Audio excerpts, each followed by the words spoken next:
few minutes, the landing craft will reach the shore.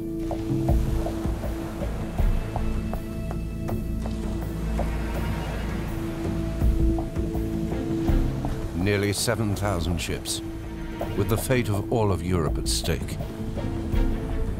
The largest seaborne military operation of all time. These men are about to experience the most intense hours of their lives. I don't know how long exactly it was, but I was scared. I was really frightened. John Roman was 19 at the time. On June the 6th, 1944, in the early hours of dawn, he was preparing to land on the beaches of Normandy, along with 156,000 other men. I didn't know I was going to France. When we got on a ship, we didn't know where we were going. At the same time, on the French side of the Channel, no one was expecting to see an entire army arrive that day. That night, the Allies dropped 23,000 parachutists over the Channel to sow confusion in the ranks of the German army.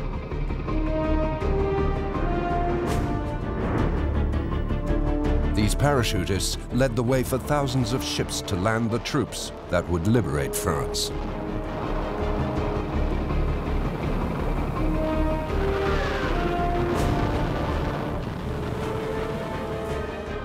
Around 6:30 a.m., John's regiment was getting close to the beaches. The water was really rough. We were very sick. We were throwing up. It was an immense gamble, which could have turned into a fiasco.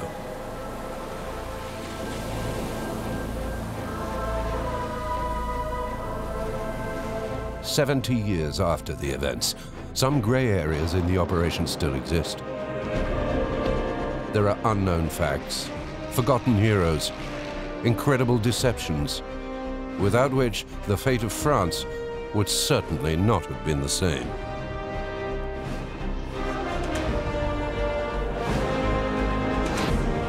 It is this hidden side of the Normandy landing that we are going to show you.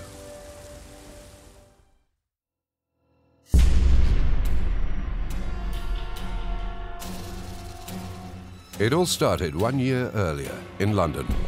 The date was July 1943. An ultra-secret bunker in the center of the city.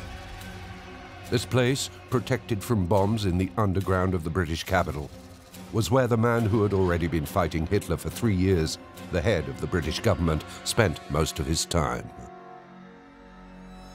Churchill War Rooms was effectively where Winston Churchill ran the war from. And this was a protected centre underneath Great George Street, connected to 10 Downing Street, so easy access for the Prime Minister. This underground shelter had become his primary place of residence. In this room, he often met with his cabinet.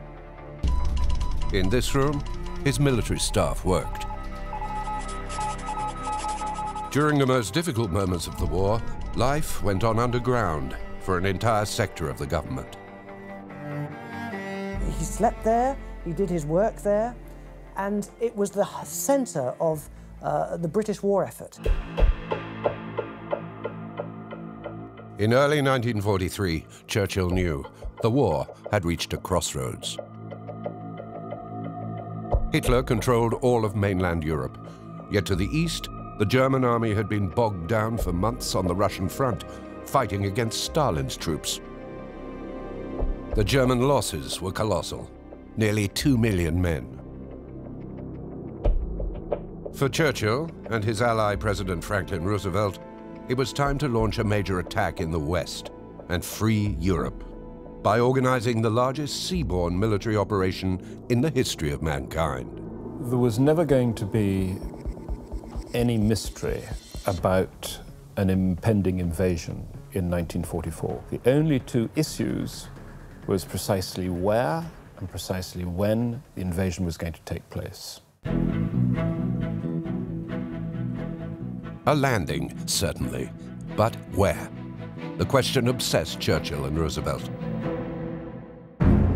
Because this is what the Allies were facing if they launched an assault on the French coast. A wall. The Atlantic Wall.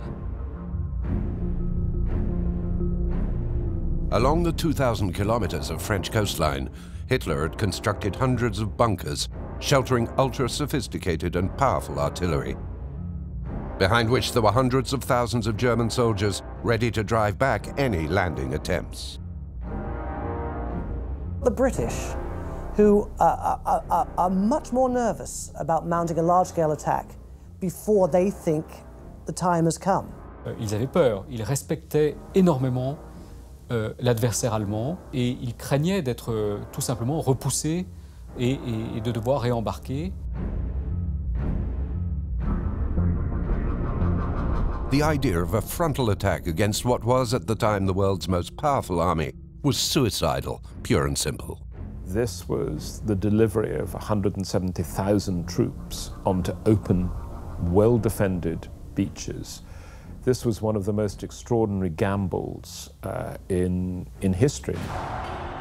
The stakes were therefore enormous. But in July 1943, Churchill and Roosevelt's military command came to a decision. The landing would take place in Normandy.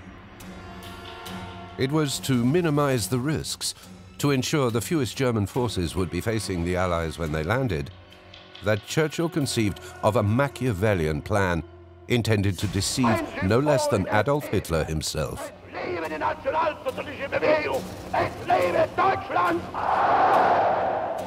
wants the Führer to believe that a landing operation was being prepared, but that it would happen elsewhere than in Normandy. It was essential that there should be an element of surprise, that the Axis had to be taken off guard. Partly, strategic deception is a result of the British personality and the British outlook on life. To stand back slightly, to look at a situation and see what can be done under the surface, what can be done behind the scenes, how this situation can be twisted, manipulated in a slight and subtle way. November 1943.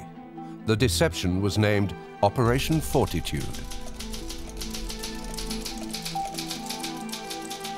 From his bunker, the Prime Minister mandated an ultra-secret organization, the London Controlling Section, with a mission. This is the only known photograph of this unit whose existence was revealed only in 1969. The man who ran the controlling section was named John Bevan. He was one of Churchill's most trusted men. His plan was to convince Hitler that the landing would take place in the Pas-de-Calais, so that the Germans would concentrate all their troops there. For the deception to work, Bevan's team came up with a brilliant but preposterous scheme. Let's actually create this enormous, fictitious, entirely imaginary unit. And they were just ready and waiting to attack the Pas-de-Calais. This is what they dreamed up in order to create a dummy army. To fabricate fake airplanes, fake trucks, fake guns, fake tanks, and place them conspicuously in the region of Kent in southeast England, just opposite the Pas-de-Calais.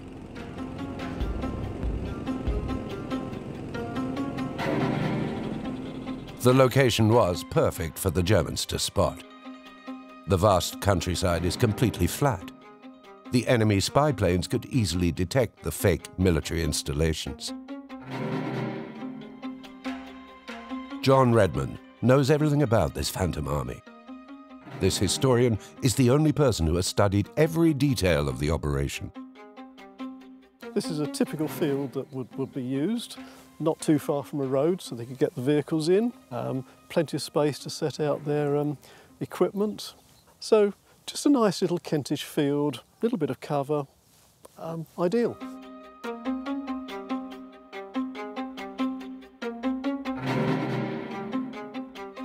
Everything that a real army needs had to be recreated visually, but in reality, it was smoke and mirrors. But the job was complex. It was November 1943, and the landing was supposed to take place in less than 6 months. They had to find a way to quickly produce a very large number of reliable decoys. For this, John Bevan's team turned to a fast-growing, newly developed technology. To discover it, we have to leave England and head to New York.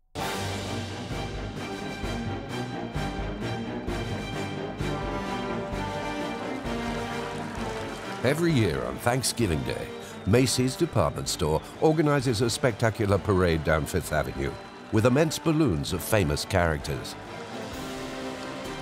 Millions of New Yorkers come to watch the show. It was these characters that inspired John Bevan's team. These giants were made from a revolutionary material, synthetic rubber, a particularly strong and lightweight material. This is exactly what Bevan's team needed to construct its fake army. American industries were contacted to produce these decoys, and the Goodyear Company joined the project. Production began in February 1944. A few weeks later, the first elements of the fake army were delivered to Kent in England, where they were inflated by teams responsible for creating the illusion. Their task was to create the impression of something like 40 divisions in Kent. Now, 40 divisions, when you multiply that up, is just under 1 million men. The result was astonishing. In just a few minutes, the camouflage teams managed to inflate an American tank. It looked completely authentic, with a turret, track, and gun. The illusion was perfect, and the soldiers could move around it with amazing ease.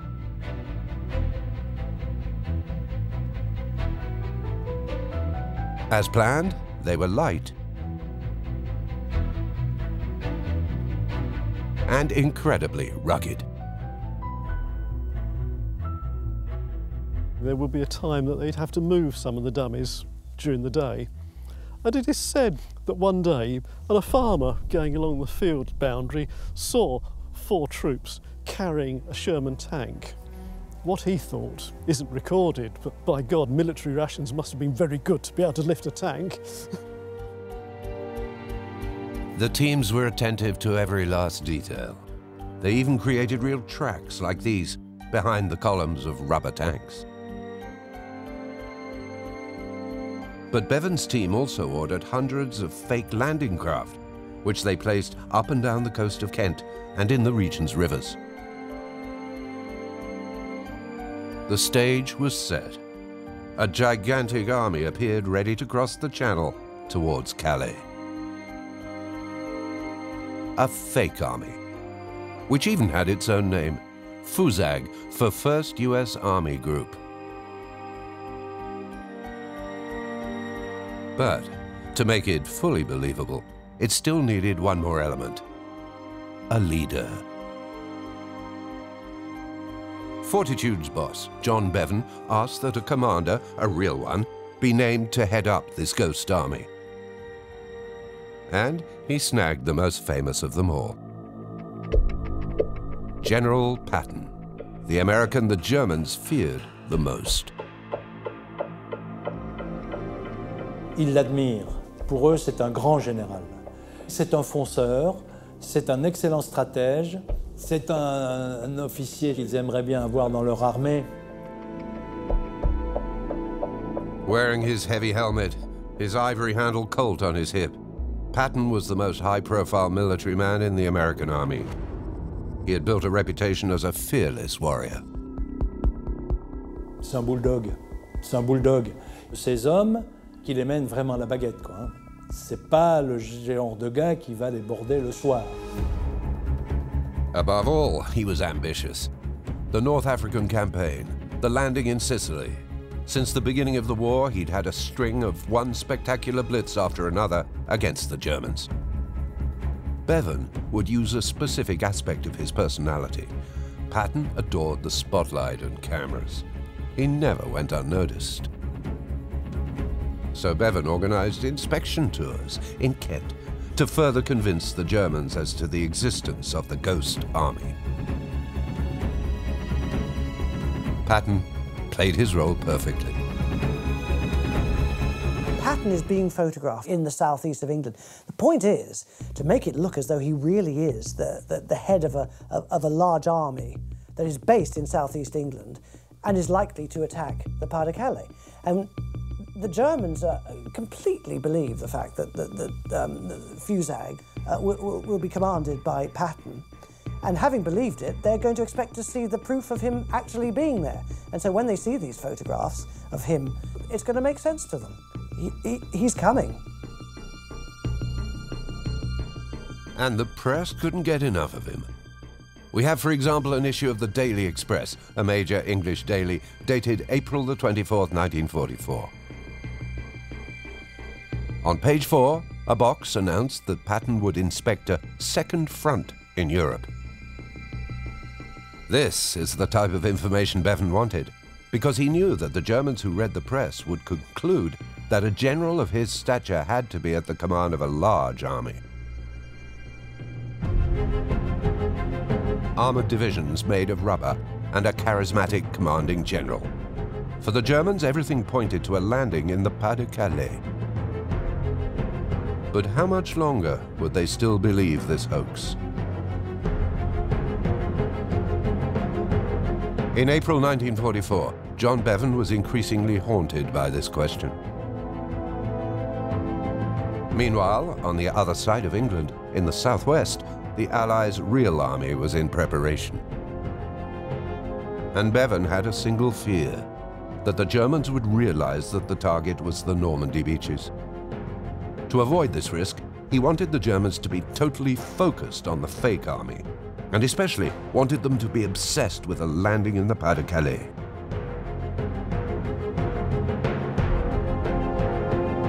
Bevan believed he had the man for the job. He was an adventurer, a figure totally unknown to the public at large, and yet he played a major role in changing the course of history.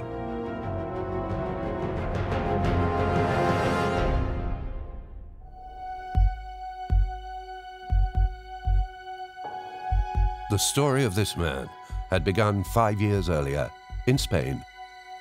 The year was 1939, the place Madrid. A civil war had been raging in the country for nearly 3 years. Fratricidal battles had killed more than 150,000 people, and by this point, the country was run by a dictator, General Franco. One man was particularly horrified by the atrocities of war. His name was Juan Pujol. He was 24 years old. He decided to devote his life to combating any form of dictatorship. His experience in the Spanish Civil War taught him that the Nazis would destroy civilization in Europe. And he was absolutely determined that the rest of Europe should not suffer what he had seen in Spain. To fight the Nazis, this young man concocted a mad scheme. One morning in January 1941, Juan Pujol walked determinedly to the British embassy.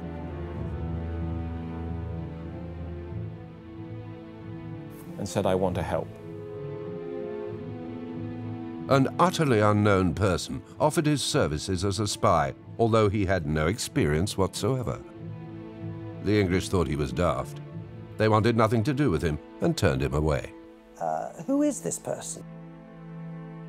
The British diplomat who interviewed him said, "Mind your own business. Spain is neutral, you are a non-combatant, keep out of it."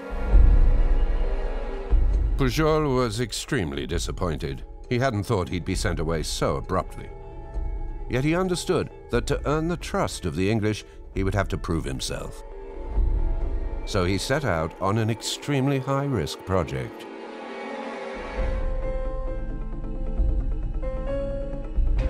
A few days later, in Madrid, the young Spaniard went to 2 Promenade de la Castellana, the address of another embassy. The embassy of the country he detested fiercely, Germany, because he had come up with a unique ploy.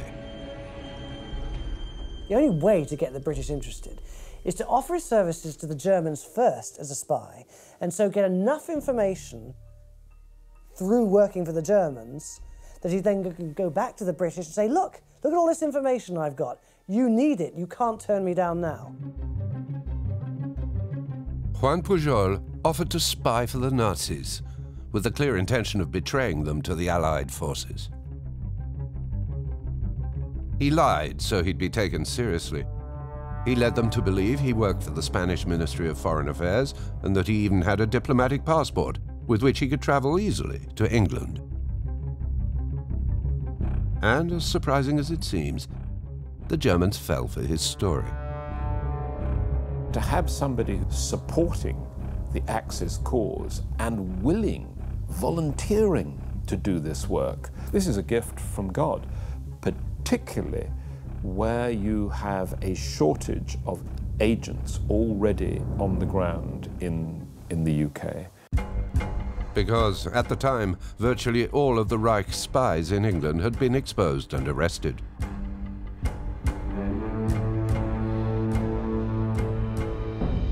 Meanwhile, at the German embassy, the head of Secret Services, a man named Karl Erich Kuhlenthal, decided to test Juan Pujol. This is the sheet of paper he gave him with specific questions. What aircraft are used in the various Royal Air Force units? What is the composition of the Bomber Command? To answer these questions, Pujol had to travel to Great Britain. An incredible adventure was about to begin.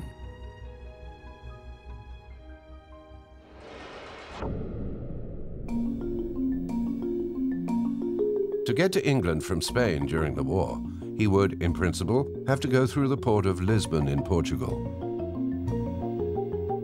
Pujol therefore traveled to the Portuguese capital in July of 1941, with no intention of going any further. Once there, he started working in the public library. For several months, he consulted guidebooks and encyclopedias and drew on his active imagination to embellish his messages with details, then sending pseudo-information to the German secret services that seemed to be credible but were completely fictitious. He was a very imaginative man. He created these stories about, for example, huge, enormous landing craft that were being tried out, tested on Lake Windermere in the north of England. These were all out of his own imagination. For example, Lake Windermere near Scotland does exist, but the giant ship described by Pujol never did. What was even more incredible is that the head of German Secret Services, Karl Erich Kuhlenthal, didn't suspect a thing. It's a miracle that the Germans didn't read this and think, this is nonsense. The young Spaniard was therefore able to provide the Germans with dozens of fake documents and earn their trust. Even though just a few months earlier the English had refused Pujol as a spy, at this point they started to take a serious interest in him.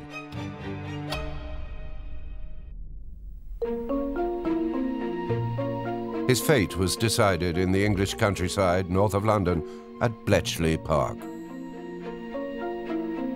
Behind the imposing facade of this mansion and the bucolic countryside was concealed one of the best-kept secrets of the Allied arsenal.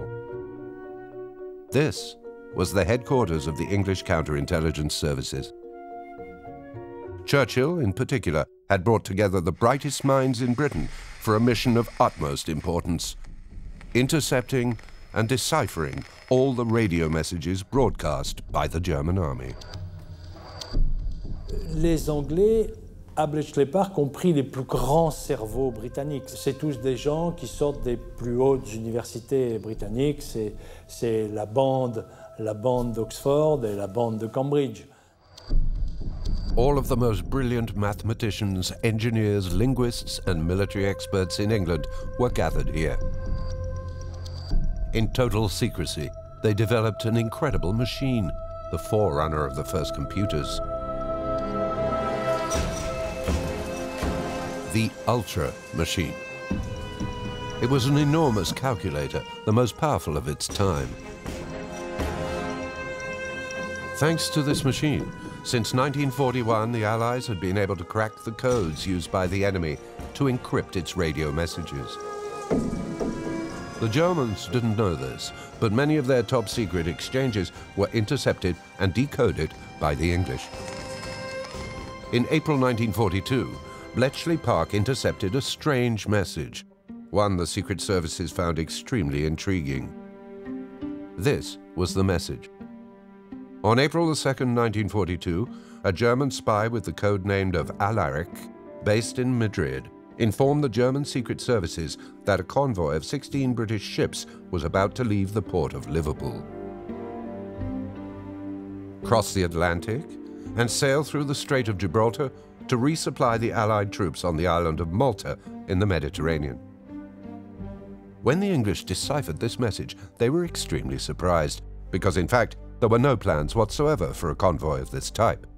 They were thinking, these aren't true. These messages, these are nonsense. The Allies knew this convoy didn't exist.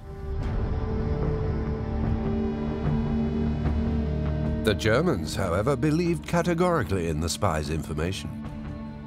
Several days later, German ships set out in pursuit of the imaginary convoy, spending days crisscrossing the Mediterranean looking for it. The English couldn't believe it. The Allies were baffled by the huge, intense efforts being made in the Western Mediterranean by the enemy to find and destroy this non-existent convoy.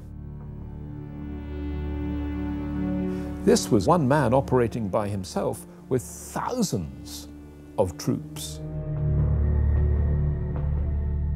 So the British decided to find out a little bit more about this unusual spy who was able to get the Germans to swallow anything.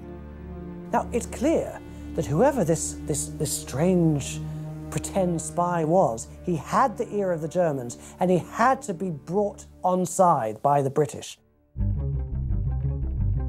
The services of Bletchley Park set out to find the mysterious spy, and soon discovered that Alaric was none other than Juan Pujol, the young Spaniard who had volunteered to join the English espionage services. The man was immediately recruited. The fake German spy became a genuine double agent working for the Allies. He took on a code name, Garbo, a tribute to the American actress. One of the best ways to put across a deception is to get double agents to do it. Et ils vont se dire, Juan Pujol est l'agent parfait pour intoxiquer l'adversaire.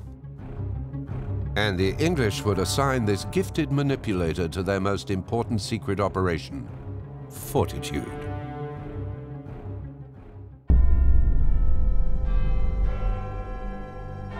Juan Pujol, alias Garbo, moved to a street in downtown London, near Jermyn Street.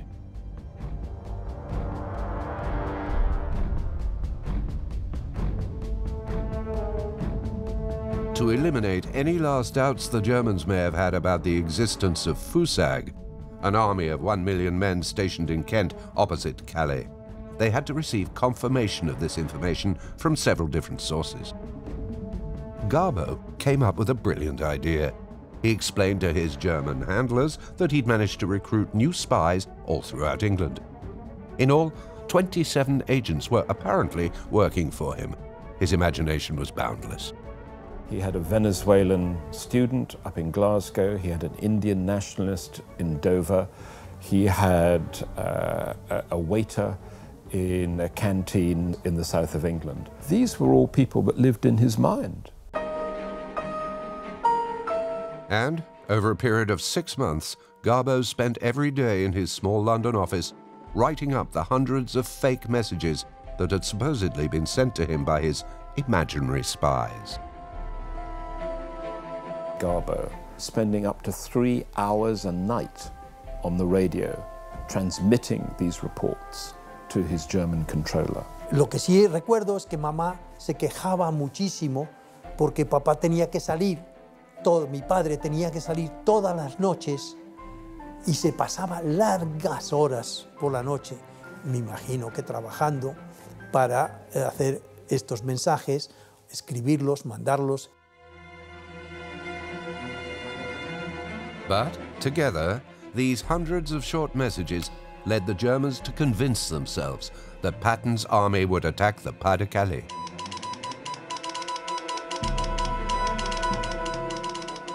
All these different little things, each one on their own meant nothing. But when they were placed together, they actually started to tell a story to the Germans. You are supplying to your adversary small pieces of the puzzle.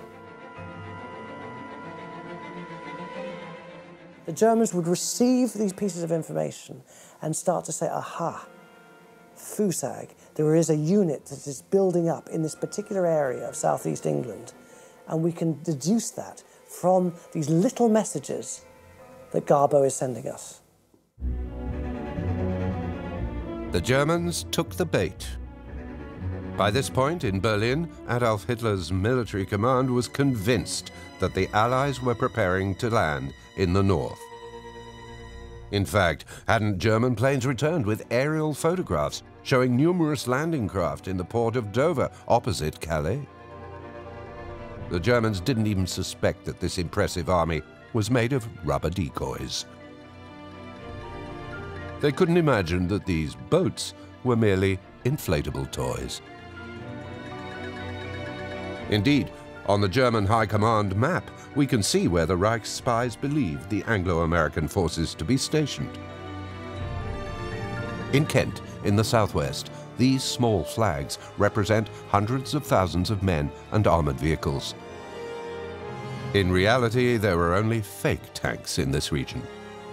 This map is dated May the 15th, 1944, less than 1 month from D-Day. Believing they could block the landing, the German army kept a majority of its troops, dozens of thousands of men, including the fearsome 15th Army, in the north. This is exactly what Garbo wanted. And this is exactly what the Allies needed for a successful operation in Normandy.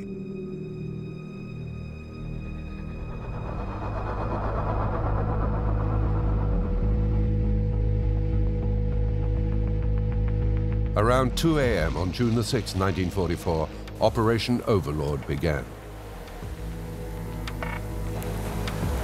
The fate of all of Europe was at stake. This was the largest seaborne military invasion of all time. Nearly 7,000 ships from 8 different navies, including the US Navy, the British Royal Navy, and the Free French Naval Forces. On board, 132,000 soldiers.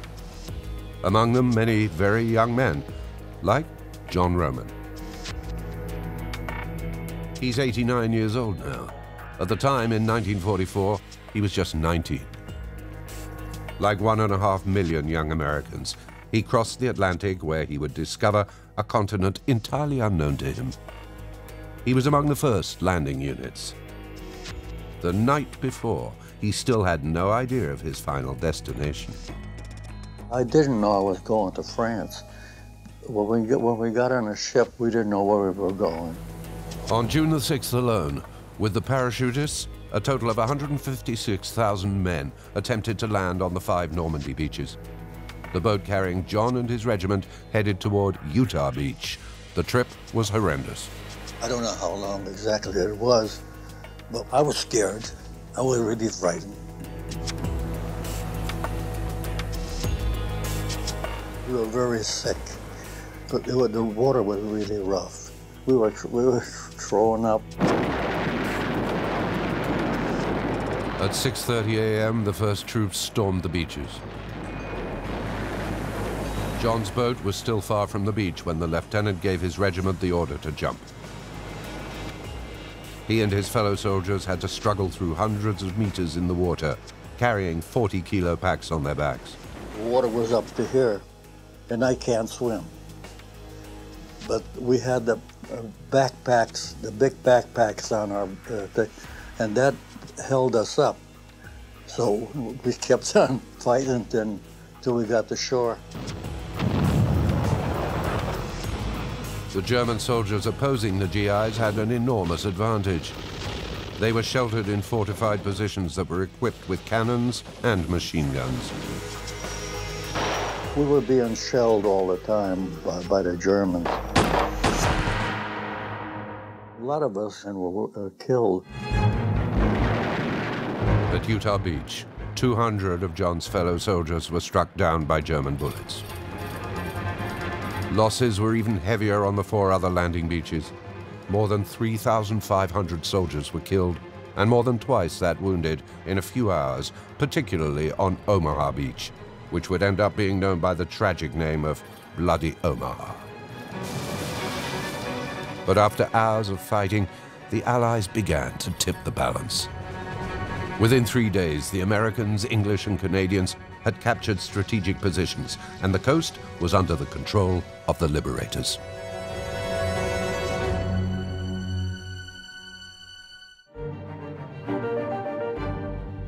The landing was a success, and the priority for the Americans was to capture Cherbourg, the region's largest port, before moving on to Paris. This was vital to ensure the resupply of troops and logistics.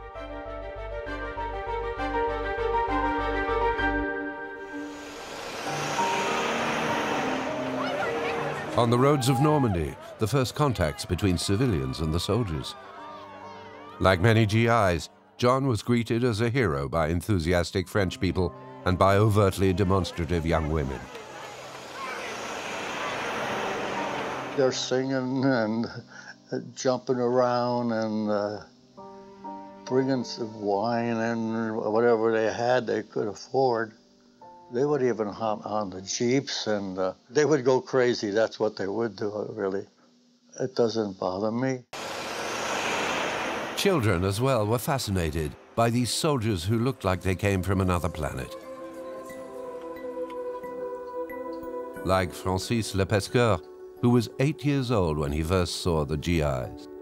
Des soldats d'une très grande gentillesse qui nous gavaient de friandises, de cigarettes pour les adultes. Et pour nous, ils venaient d'un autre monde, quoi. C'était quelque chose de phénoménal. Ils nous donnaient du chocolat, ils donnaient du sucre, parce que j'en manquais de sucre. Des bonbons, c'était bizarre, ça. Le chewing-gum, nous avons découvert le chewing-gum, que nous ne connaissions pas. On nous avait dit surtout ne pas avaler, parce que mais nous ne savions pas. Behind the front lines, the American Army was building huge rest and relax camps, known as R&R.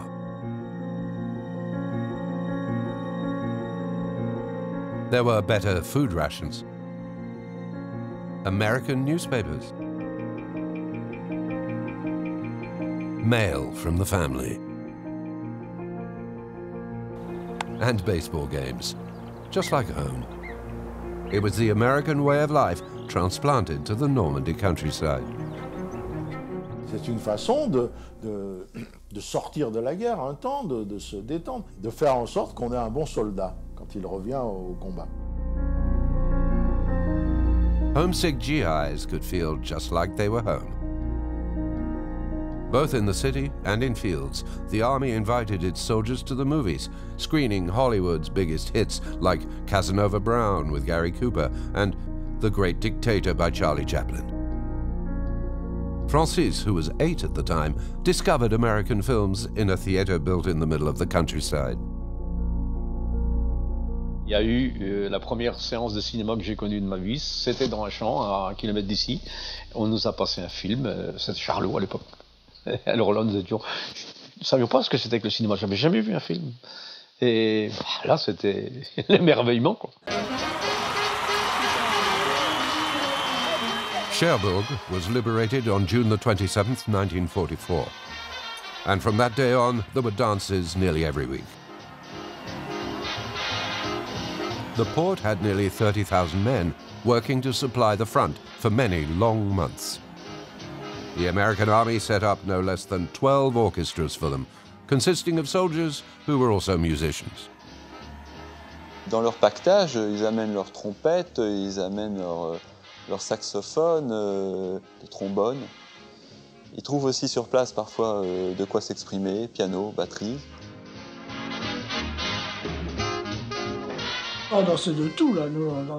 On dansait des danses autrefois, hein. Pas des remues-fesses comme maintenant, on dansait des danses. And any place would do, like this abandoned spot, the Amiot factory, where one of the most famous dances in the Cherbourg region was held. Le premier bal qu'il y a eu, donc c'était à l'usine Amiot, on était 2000. Oh, cette soirée. That night, a GI invited Paulette to dance. She was amazed by his style. Oh, une liane, il se dansait, il fallait voir comme... Il faisait qu'elle peut dire good, good. These dances were like a fresh breeze of freedom for the French. Nothing like this had happened in France for a long time. Après 4 ans, ces fameuses années noires, les balles, tout le monde est preneur, hein, les civils comme les militaires. And, to give the GIs an extra advantage, the American Army eliminated all competition. Some dances were reserved exclusively to women. In an advertisement that appeared in the local paper, the Army had organized special transportation to take them to the dance. Cars will pick up the guests, women, at 7 p.m. in front of the Collège de Jeunes Filles on Rue de la Duché. When they had such balls where Frenchmen were excluded, the Frenchmen would gather around the entranceway, trying to get in. Inevitably, there would be fights and so on and so forth. But you can see why they would avoid inviting the Frenchmen, because obviously if they did that, there would be no women for them to dance with. Some of these organized events just provided fun for an evening, but others created true love stories.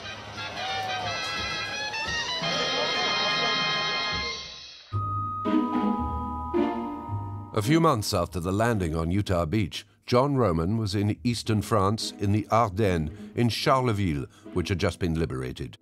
And one night, his entire life would change. A friend came and he said, hey, John, let's go get a beer.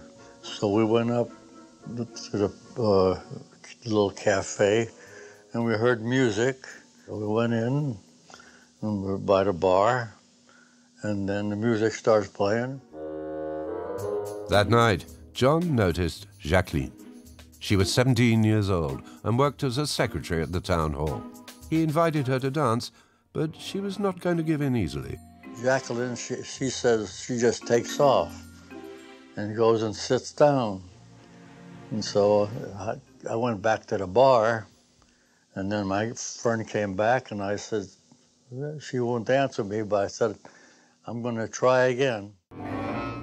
Jacqueline had a strong personality. But John didn't give up and managed to win her heart. Today, the two are still together.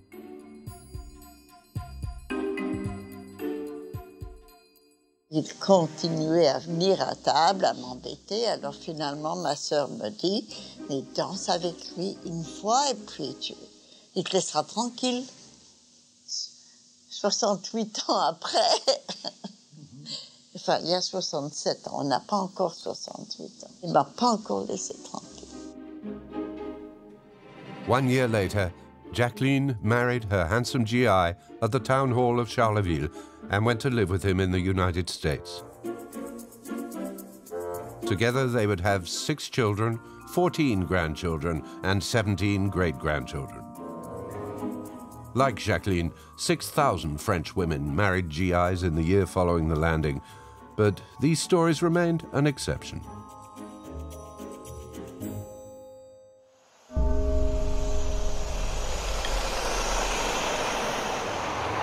The relationships between the American soldiers and French women were sometimes more problematic. The American army was even somewhat overwhelmed by the testosterone of its soldiers. When the city of Cherbourg was liberated, dozens of prostitutes offered their charms to the thousands of soldiers who wanted to forget the war. Il y a eu une telle demande que des files d'attente se créent à l'infini dans les rues, que des bagarres sans doute pour avoir une place dans la file d'attente eh bien, apparaissent. Et je pense que des soldats aussi sont ivres. And worse, the disturbances by the American troops were sometimes worse than late-night noise or alcohol-fueled rowdiness. Sometimes the events turned tragic. There was violence, rape, and crime. One man dared to take on one of the taboos of history many years after the end of World War II. To meet this man, we go to Cincinnati in the United States, 400 kilometers southeast of Chicago. Robert Lilly is a sociologist and criminologist. He's a professor at Northern Kentucky University. He spent 20 years studying the archives of American military courts, analyzing the testimony of experts and comparing witness reports. And in 2003, he published a book that hit like a bombshell. Its title, Taken by Force, dealing with rapes committed by American soldiers during World War II, notably in France. According to Robert Lilly, the first rapes in Normandy occurred just a few days after the landing. You have the combination of perhaps not well-trained soldiers, not the cream of the crop, who are armed, who are drunk, and one of the results is extreme brutality that results from that. These terrible events remained secret for many years. 70 years later, few witnesses remain, and not many of them want to revive these memories. Francis Le Pesqueur was the man from Normandy who, at the age of 8, discovered movies thanks to the GI. For us, he agreed to remember a painful episode from the war. A day in 1944 when one of his mother's cousins was raped by 2 American soldiers. Her name was Marie. She was 19 years old and worked on a farm. The tragedy took place here, near the village of Quetou, 2 months after the landing.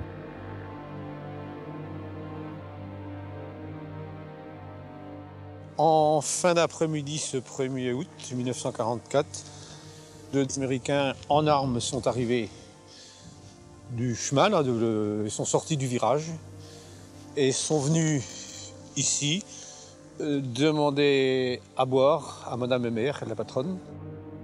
The 2 GIs ordered cider. Madame Hébert obeyed and sent her employee Marie into the basement for a bottle.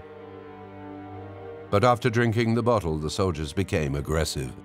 Ensuite, ils sont venus vraiment gênants, entreprenants. Et Madame Hébert a été prise de panique. Elle a essayé dans un premier temps de demander du secours ici. Mais la personne avait très peur, elle a fermé la porte. C'était un peu embêtant, mais c'était comme ça. Et Madame Hébert a fait demi-tour, a perdu ses sabots ici à peu près. Elle est partie nu-pied, et à l'endroit où il y a la petite barrière à peu près, elle a été rattrapée par un soldat qui l'a massacrée à coups de casque lourd sur les épaules, sur la tête. Et elle était très mal en point. Meanwhile, the other soldier pulled Marie into the field and raped her at knife point. Hearing the screams, the farm's owner, Monsieur Hébert, and a farm worker tried to intervene, but they were then attacked. Un de ces soldats a aligné l'employé, il a mis une balle dans le ventre. Le deuxième Américain a également violé cette malheureuse jeune femme.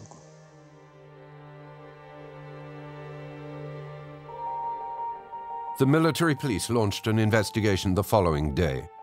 It reenacted the sequence of events around the Hébert home and interviewed witnesses. They found the shells of the bullets fired at the crime scene.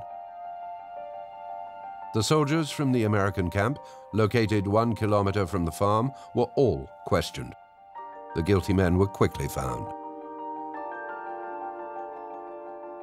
There is blood on one of the uniforms that the soldier wears, and then once he gets back to camp, he throws it away, and it's discovered. So they find that, and his name is on that particular pair of trousers, so they were able to identify that he was there.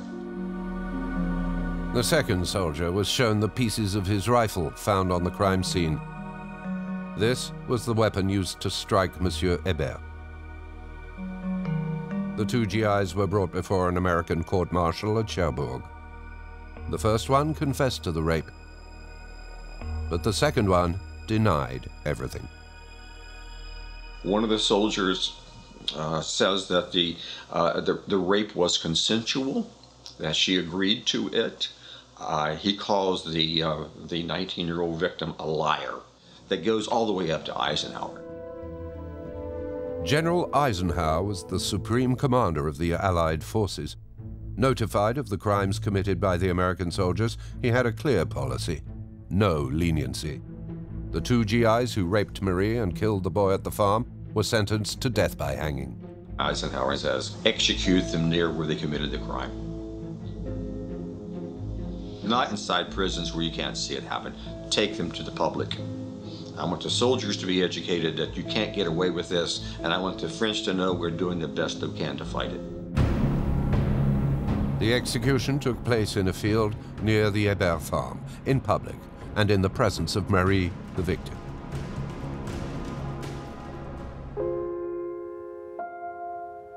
According to Robert Lilly's research, 49 American soldiers were sentenced to death for rape during the liberation. 21 were hanged. But not all the rapists were identified. The American Military Justice Archives recorded a total of 181 rapes by GIs on French soil between June 1944 and June 1945. The 181 official cases represent a low figure. It is likely that a number of women who were raped never filed official complaints. These abuses were considered a taboo subject for many years, gray areas overshadowed by the heroism of the soldiers who liberated France.